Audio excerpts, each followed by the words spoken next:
ავტორიტეტი ბრძანეთ, ანუ ავტორიტეტი დაფუძნებულია პატივისცემაზე. აი როგორ უნდა მოიპოვოს მამამ ეს პატივისცემა ისე რომ ბავშვს არ გაუჩნდეს შიში და ზოგადად რამდენად საჭიროა ბავშვისთვის თქვა ავტორიტეტი იყოს მამა და არა გარეშეპირი. ბავშვი გარეშეპირი არ ეყოლება, თუ მამა არ არის ავტორიტეტი, იქ არასრულყოფილი ოჯახია.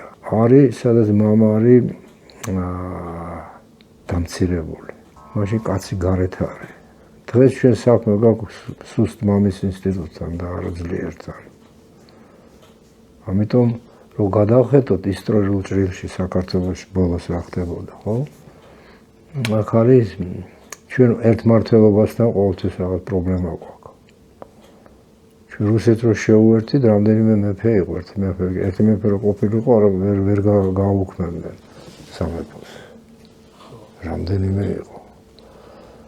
ხო და ამის შემდეგ სულ ეს რომ დაწყებული რომ ჩვენ მთავრობა გვევარდა, ხო? ჩვენ სადღაც ილია რომელიც იყო მამა ერის მოვყარეთ. ანუ მართველი პრინცი არ დაუჯერეთ, ეს დაუჯერეთ. დასავლეთის მარქსიზმ-ლენინიზმს მაშინ. გასავლეთთან შემოვიდა, პოპულარული იყო რუსეთის გავლით, რა თქმა უნდა. მაგრამ იყო რა მარქსიზმ-ლენინიზმი, მენშევიკები მარქსისტები იყვნენ.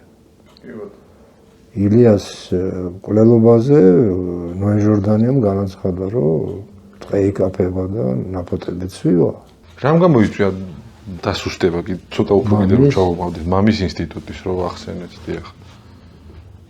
რატომ ივეცით თავს ამ შეფერება რომ დასუსტებულიყავით? მამინაცვალი ყავდა შენ, როდესაც ხარ ასე ვთქვათ, სხვა ქვეყნის დამორჩილების ქვეშ ის მამინაცვალია. იქაურ წესებით მოქმედებ, ხო? ბუნებრივია. ხო, მაგრამ თვითონაც იმის გამო, რომ ერთი მეფე, ერთ მართველი არ ყავდა, ჩვენ დაპირისპირებაში ვიყავ, ჩამოგდება, გამოგდებაში ვიყავით სულ.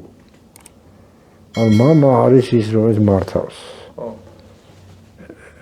დაუშვათ მეფე, ხო? ჩვენ უფრო მონარქისტული იმის გვაქვს.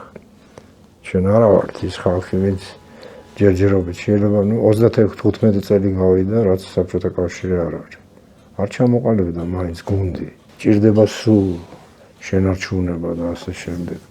ვინც თავისით იმოქმედებს, ვისაც არ ჭირდება კარნახი, ვინც ერთმანეთს არ ჭამს, სოლიდარობა არ ყალიბდება, სუდაპირისპირება.